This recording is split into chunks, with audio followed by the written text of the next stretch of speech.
오늘 말씀을 가지고 쉬지 말고 기도하라 라는 제목으로 은혜를 나누고자 합니다. 오늘 본문은 성경에서 아주 가장 짧은 말씀 중에 하나입니다. 하지만 그 안에 담겨져 있는 하나님의 마음과 생각은 결코 짧지 않습니다. 본문을 통해서 그 진리를 깨닫는 저와 여러분들 될 수 있기를 주님의 이름으로 간절히 축원합니다. 먼저 제가 한 가지 여쭤보겠습니다. 여러분들께서는 쉬지 말고 기도하라 라는 이 말씀을 들을 때면 이 짧은 말씀 가운데에 어떠한 생각이 드십니까? 쉬지 말고 기도하십시오. 제가 여러분들에게 손을 꼭 붙잡으면서 쉬지 말고 기도하십시오. 그러면 어떠한 마음이 드시겠습니까? 우리는 일도 해야 하고 잠도 자야 하고 식사도 해야 되고 가족들과 시간도 보내야 하는데 어떻게 쉬지 않고 기도를 해야 할까라고 반문해 보신 적 있으십니까?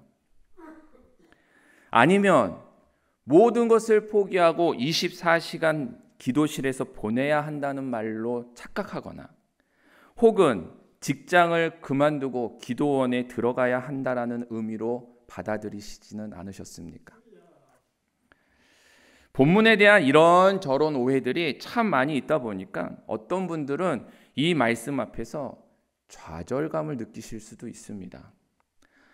아휴, 나는 5분도 기도를 못하는데 쉬지 말고 기도하라고 하시니 어떻게 해야 하는가라고 말입니다.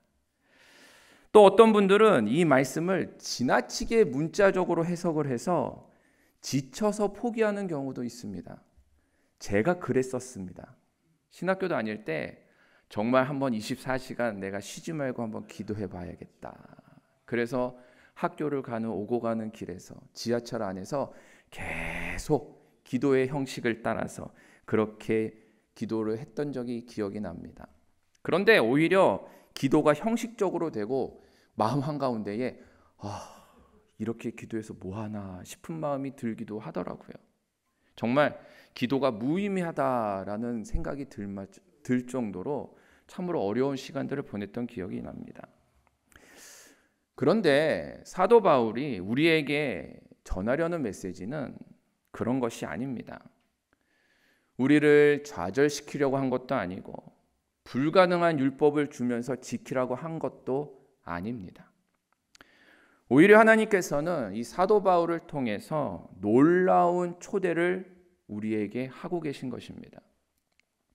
하나님과 끊임없는 연결된 삶, 하나님의 임재 가운데에 매 순간을 살아가는 삶으로 우리를 초대하시는 것입니다.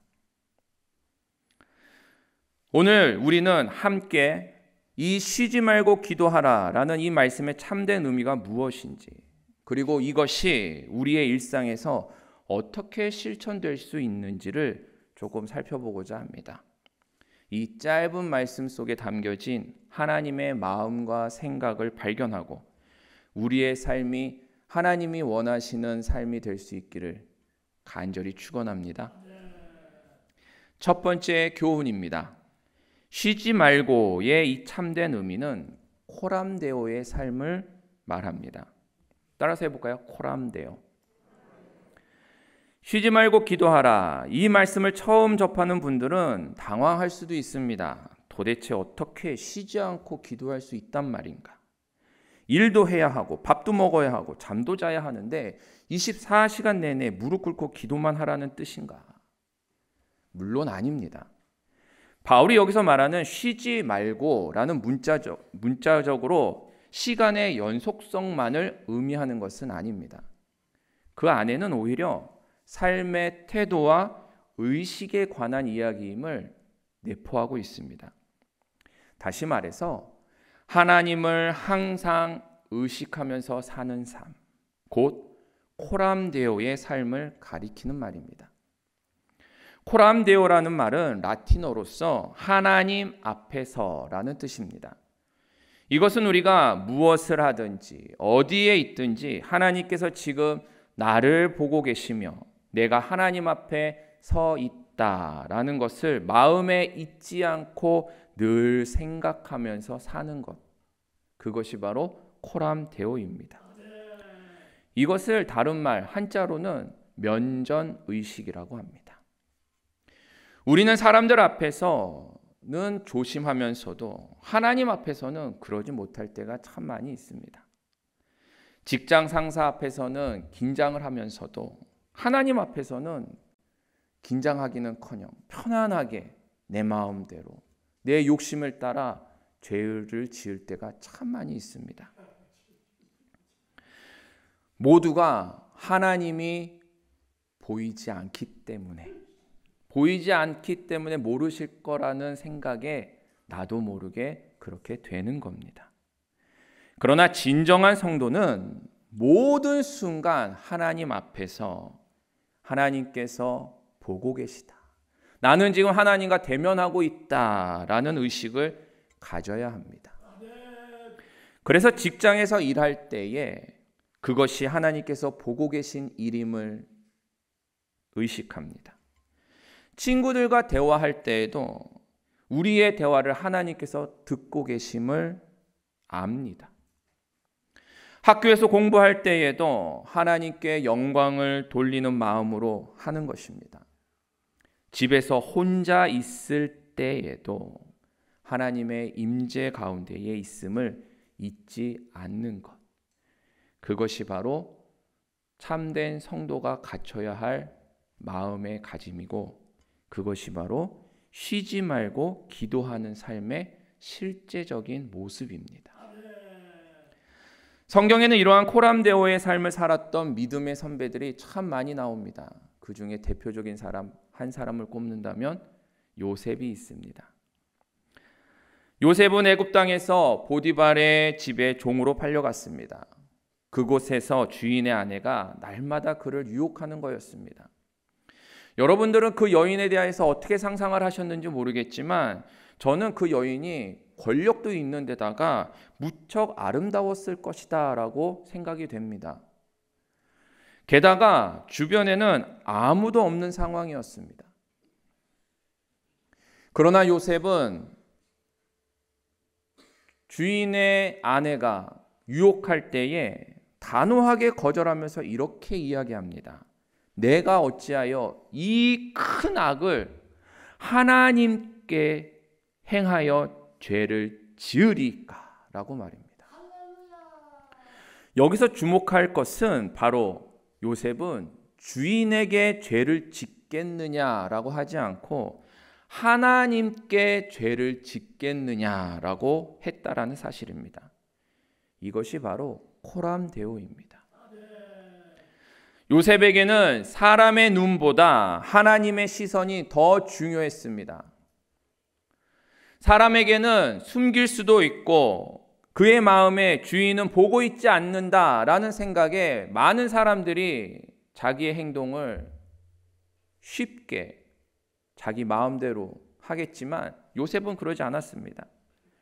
하나님의 시선이 더 중요했기 때문에 비록 지금 이 순간 나의 주인이 쳐다보고 있는 것도 아니고 알 수도 없고 얼마든지 숨길 수는 있어도 나를 보고 계시는 하나님께서 다 알고 계시기 때문에 나는 숨길 수 없다. 내 마음대로 할 수 없다. 하나님 앞에 죄를 지을 수 없다라고 고백한 것입니다.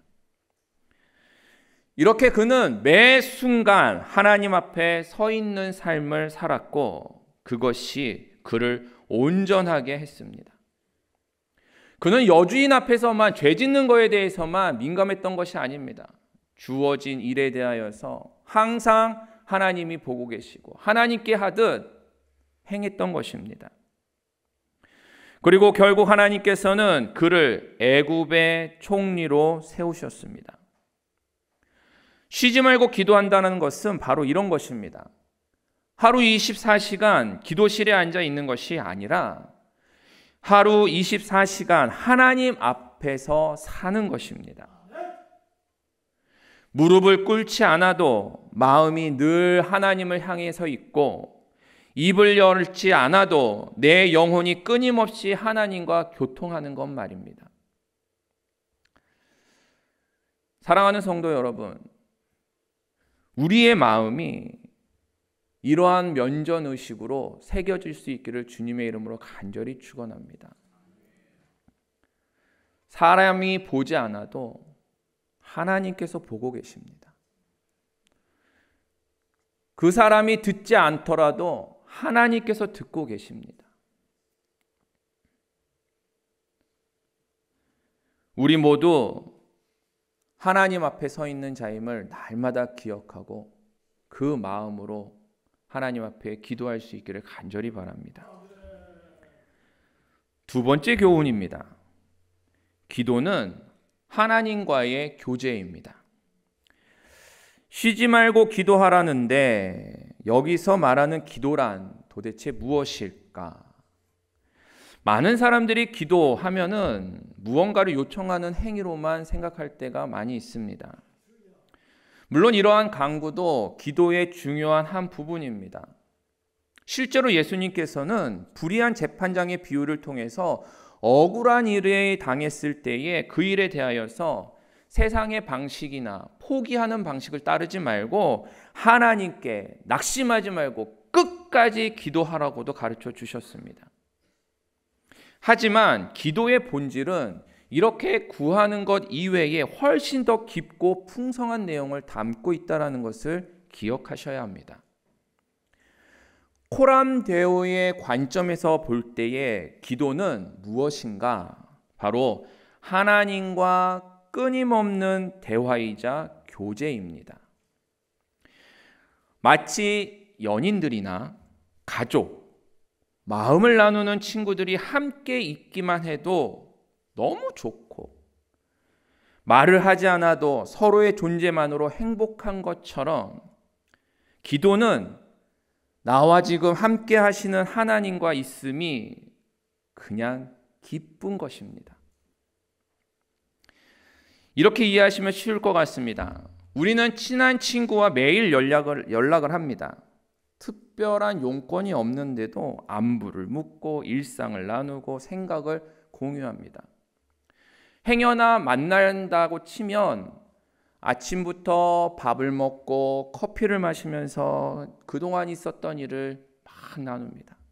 하루 종일 그렇게 이야기를 이어가다가 헤어질 때 또 뭐라고 그럴까요?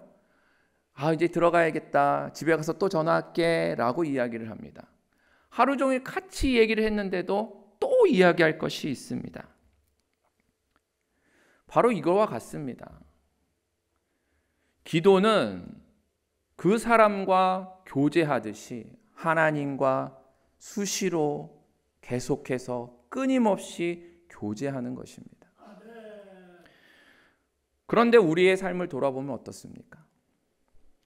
하나님과의 관계를 돌아다보면 혹시 필요할 때만, 혹시 급한 문제 앞에서만, 혹시 문제가 생겼을 때만 찾고 계신 것은 아닙니까? 진정한 기도는 면전의식, 곧 하나님께서 지금 나와 함께 하신다라는 의식에서부터 시작됩니다. 바로 내 앞에서 나와 함께 하시며 나에게 관심과 모든 시선을 두고 계시는 그분한테 내가 이야기를 하고 내 이야기를 듣고 계시며 나만 바라보고 내 도움을 요청할 때에 언제든지 도와주시려고 준비하고 계시는 그 하나님이 계시다라는 확신이 있을 때 우리의 기도는 형식이 아니라 실제의 삶이 되는 줄 믿습니다. 그래서 예수님께서는 너희가 기도할 때에 외식하는 자와 같이 하지 말라라고 하셨습니다. 외식하는 기도, 바로 사람들에게 보이기 위해서 아주 형식적으로 드리는 기도를 말합니다. 그런 형식에 맞춰서 기도할 것이 아니라 바로 내 곁에서 지금 나에게 귀를 기울이시고 지금 나에게 행하시려고 준비하고 계시는 그분을 바라보고 그분에게 이야기하라는 것입니다. 그래서 예수님께서는 참된 기도는 하나님과 은밀하게 이루어진다라고 가르쳐 주십니다. 바로 골방에 들어가 문을 닫고 은밀한 중에 계신 내 아버지께 기도하라고 하신 것입니다. 기도가 마치 하나님과 나 사이에 아주 친밀하고 은밀한 대화임을 말씀하고 계시는 겁니다. 누가 그랬을까요? 다윗이 그랬습니다. 그는 어린 목동이었을 때부터 하나님과 교제하는 법을 잘 알았습니다. 들판에서 양을 치며 하나님께 찬양하고 적막한 밤에는 별을 보면서 하나님의 영광을 묵상했습니다. 그가 왕이 된 이후에 이 습관은 여전히 변하지 않고 그에게 있었습니다. 그래서 사무엘상 23장 2절을 보면 다윗은 블레셋과의 전쟁을 앞두고 다윗이 여호와께 묻자와라고 이야기를 합니다. 그리고 4절에서는 또 다시 묻습니다. 다윗의 삶은 하나님께 묻고 답을 듣는 연속이었습니다. 바로 내 곁에 계신 하나님께 수시로 묻고 또 확인을 하고 그것에 대하여서 마음 가운데 확신을 가지고 담대하게 나갔던 것입니다. 이것이 바로 쉬지 않는 기도입니다. 그의 쉬지 않는 기도의 정점, 하나님과 함께하였던 그 정점엔 바로 시편 23편이 있습니다. 그는 하나님과의 교제하는 삶을 아름답게 표현을 했는데 어떻게 표현을 했느냐? 여호와는 나의 목자시니 내게 부족함이 없으리로다. 이것은 단순한 시적 가사가 아닙니다. 하나님과 함께 걷고 함께 쉬고 함께 먹고 함께 가는 삶에서 그가 직접 경험했던 신앙 고백인 것입니다. 그렇게 하나님과 함께 하다 보니 24시간 하나님과 함께하는 그 시간 가운데에 내가 사망의 음침한 골짜기를 다녔는데도 불구하고 나는 전혀 해를 두려워하지 않았다라고 고백하고 있는 것입니다. 왜냐하면 언제든지 나를 구원하시기 위하여 준비하고 계시는 그분이 느껴지고 보이기 때문에 그런 거 아니겠습니까? 이것이 바로 기도의 삶입니다. 그런 의미에서 기도는 주님과 동행하는 것이다 라고도 표현할 수 있겠습니다. 걸으면서도 주님과 대화하고 일하면서도 주님을 의식하고 쉬면서도 주님과 교제하는 것 말입니다. 이렇게 살 때에 우리는 비로소 쉬지 말고 기도하라라는 그 하나님의 말씀을 실천하게 되는 줄 믿습니다. 사랑하는 성도 여러분, 우리 주님은 지금도 살아계셔서 우리 곁에 함께 하십니다. 온전히 그분을 깨닫고 그분을 느낄 수 있기를 간절히 축원합니다. 자, 손 한번 꽉 잡아볼까요? 자, 좀 잡아보세요. 주님의 손 잡는 건데 왜 안 잡으세요? 그래서 실제로 어떤 분들은요, 주먹을 꼭 쥐고 걸어 다니시는 분 계세요. 주님 손 놓지 않겠다라는 그런 마음의 결단입니다. 한번 주님 손 꼭 잡으시겠어요? 하나님이 계시지 않아서 볼 수 없고 느끼지 못하는 것이 아닙니다. 우리가 지금 내 곁에서 나와 함께하고 계시다라는 온전한 믿음이 없기 때문에 보지 못하는 것이고 느끼지 못하는 것뿐입니다. 하나님은 언제나 어디서나 나와 함께 하시며 나를 인도하고 계십니다. 언제든지 부르면 달려와서 도와주실 준비를 하고 계신 것입니다. 간절히 바라건대 우리의 믿음이 그러한 믿음 될 수 있기를 간절히 바랍니다. 우리의 믿음이 보지 못하는 것들의 증거를 찾을 수 있는 그러한 믿음이 되면 참 좋겠습니다. 그래서 우리 곁에 우리의 이야기에 귀 기울이시며 우리에게 말씀하시는 주님을 바라보며 그분을 느낄 수 있게 되기를 간절히 바랍니다. 그렇게 기도를 통해서 믿음 가운데에 주님과 동행하는 저와 여러분 되기를 간절히 축원합니다. 세 번째 교훈입니다. 쉬지 말고 기도하는 것이 하나님의 뜻입니다. 바울은 18절에서 이렇게 말합니다. 이것이 그리스도 예수 안에서 너희를 향하신 하나님의 뜻이니라. 여기서 이것은 바로 앞구절에 쉬지 말고 기도하라라는 것이 포함되어 있습니다. 우리는 종종 하나님의 뜻을 찾고자 무척 애를 씁니다. 찾다 안 되면은 꼭 교육자들을 찾아옵니다. 제가 이러이러한 상황인데 어떻게 하면 좋을까요? 제가 그걸 어떻게 알겠습니까? 어느 학교를 가야 할까? 어떤 직업을 선택해야 할까? 지금 내가 이직하는 게 맞을까? 혹은 누구와 결혼해야 할까? 이런 중차대한 일을 앞두고 사람들이 결정할 때에 하나님의 뜻을 구하는 것입니다. 물론 이것도 너무나도 중요합니다. 그러나 하나님께서 우리에게 먼저 원하시는 것은 그렇게 급하고 중요한 일 앞에서만 아니라 바로 우리가 늘 그분과 깊이 연결되어 있기를 원하고 계십니다. 쉬지 말고 기도하며 그분과 깊이 교제하며 사귀는 것, 이것이 하나님의 뜻인 줄 믿으시기 바랍니다.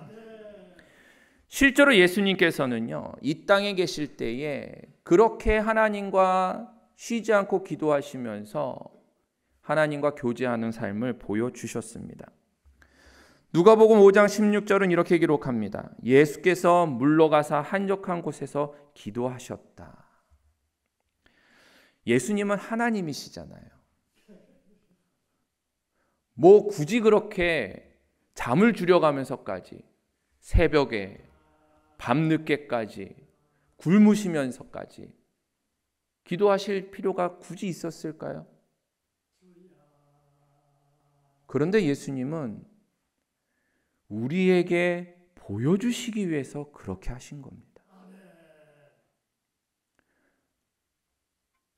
하나님이셨던 예수님도 기도해야 할 만큼 이 기도가 중요한 것인데 이 기도를 말로만 가르쳐 주신 것이 아니라 실제로 본을 보이시면서 새벽을 깨워서 밥을 굶어가면서 시간을 쪼개서 한적한 곳에서 그렇게 기도하시는 모습을 제자들에게 보여주셨던 것입니다. 그만큼 예수님께서는 하나님과 교제하는 것을 쉬지 않으시고 그것이 가장 중요한 것이다 라는 것을 우리에게 몸소 보여주신 것입니다. 그리고 예수님께서 그렇게 하나님과 교제할 때에 그 교제 속에서 주어진 권능으로 죽기까지 순종하시면서 십자가의 구원의 길을 열어놓으신 줄 믿으시기 바랍니다. 이쯤 되면 마음에 이런 생각이 들 수 있습니다. 예수님이니까 그렇게 기도하실 수 있었겠지. 예수님은 직업도 없고 예수님은 키워야 할 자녀도 없고 그러니까 예수님은 기도에 집중하고 그렇게 하실 수 있었겠지 라고 생각하실 수도 있겠습니다. 그런데 말입니다. 그렇지 않습니다. 예수님의 사역을 들여다보면은요, 너무나도 바쁘고 힘겨웠기 때문에 예수님은 이동하실 때에도 그 뱃머리에서 머리를 대자마자 주무셨어요. 오죽 피곤하셨는지 풍랑이 오는데도 깨지 않고 주무셨다라고 이야기를 합니다. 그만큼 바쁘고 피곤한 일정 속에서도 예수님께서는 쉬지 않고 기도하셨습니다. 하나님과 늘 교제하면서 아버지의 뜻을 구하기 위하여서 애쓰셨던 것을 봅니다. 그렇기 때문에 우리도 결코 쉬지 않고 기도하기를 포기해서는 안 됩니다. 예수님께서 보여주신 것처럼 쉬지 않고 기도하는 것은 너무나도 중요한 일이기 때문에 그것이 하나님의 뜻이기 때문에 하나님께서는 우리가 쉬지 않고 기도할 수 있도록 성령님을 보내주셨습니다. 성령께서 우리 안에 기도하도록 도와주신다라고 약속도 하셨습니다. 로마서 8장 26절은 이렇게 말합니다. 이와 같이 성령도 우리의 연약함을 도우시나니 우리는 마땅히 기도할 바를 알지 못하나 오직 성령이 말할 수 없는 탄식으로 우리를 위하여 친히 간구하신다라고 가르쳐주고 있습니다. 이 말대로라면 우리가 어떻게 기도해야 할지 모를 때에도 기도할 힘이 없어서 그렇게 모든 것이 힘들 때에도, 때로는 기도에 게을러질 때에도 성령께서는 우리 안에서 기도하시고 우리의 연약함을 계속 돕고 계시다라는 사실입니다. 그만큼 우리가 기도하는 것은 아버지의 뜻이고 하나님께서 가장 기뻐하시는 것 중에 하나라는 것을 우리는 기억해야 할 것입니다. 그러므로 쉬지 말고 기도하는 것은 우리를 향하신 하나님의 뜻임을 잊지 마시기 바랍니다. 이를 위해서 우리는 우리에게 성령을 보내주셨다라는 것을, 주님의 은혜로 말미암아 성령의 힘으로 할 수 있다라는 것을 믿고 성령께서 우리를 도우시고 그 안에서 역사하시며 우리로 하여금 끊임없이 하나님과 교제할 수 있도록 날마다 성령 충만하기를 구하는 저와 여러분 되기를 간절히 축원합니다. 이것이 바로 하나님께서 우리에게 주신 특권이고 은혜입니다. 성경이 우리에게 말하는 것 중에요, 유일하게 주어진 것은 기도밖에 없습니다. 성경은 우리에게 그 어떤 행위적인 것을 얘기하지 않습니다. 그런데 기도만 하면은요, 권능도 없고요, 하나님께서 기적도 일으켜 주시고요, 우리가 할 수 있는 힘도 주시고요, 피할 바위도 되어 주시고요, 기도만 하면 다 된다라고 하십니다.